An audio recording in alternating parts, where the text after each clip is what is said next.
In this video I'll show you how I load up my old Zorki camera, but before we start we first need to put the camera aside and prepare a roll of film.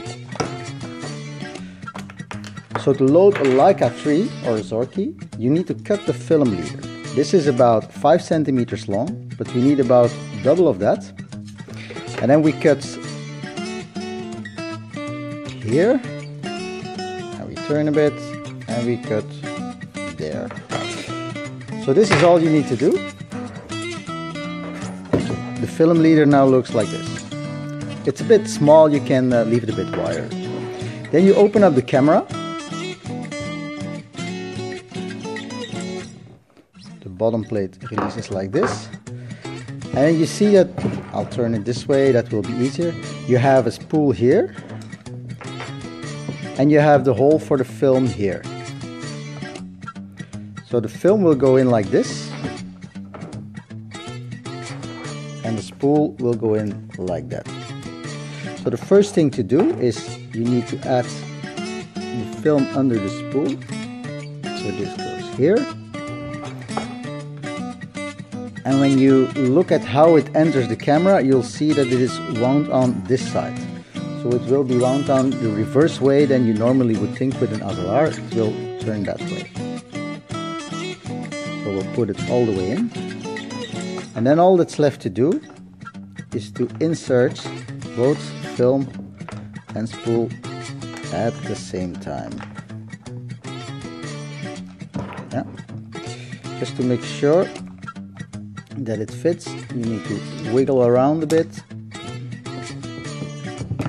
And there you go. Everything fits in here.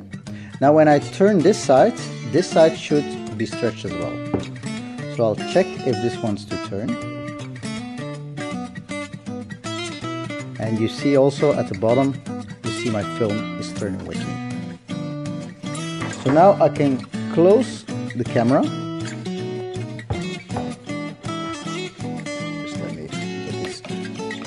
Direction.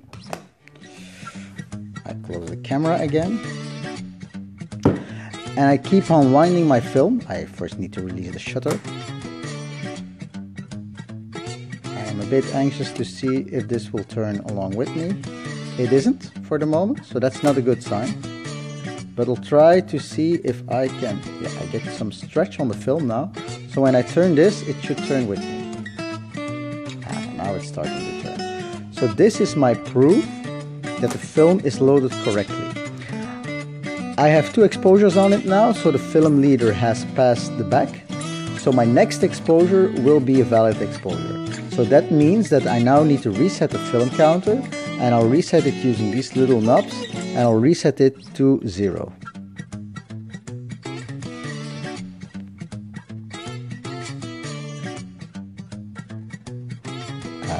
I like to do this quite perfect, because otherwise you can't really see what exposure you're on. Now I'm on exposure 0, and when I cock the shutter now, it will show exposure 1 after I release the shutter. Now I still need to move it a bit.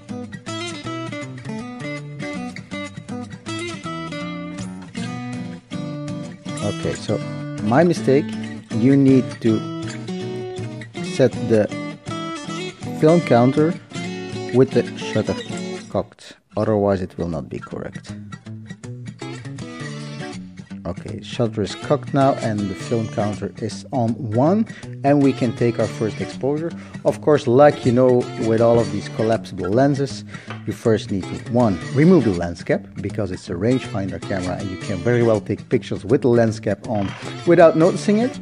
And the second thing you need to do is you need to pull out the lens and turn it to the locked position. And then of course you release the focusing lever and you can focus. You adjust the diaphragm here. After you release the shutter, very important, only after you release the shutter, you can adjust timing.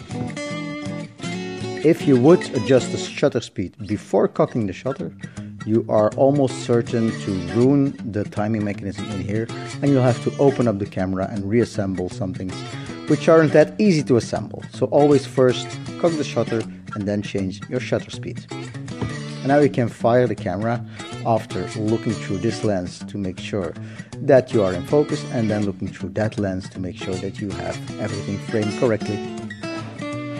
That's how you load and take pictures with an old Zorki camera.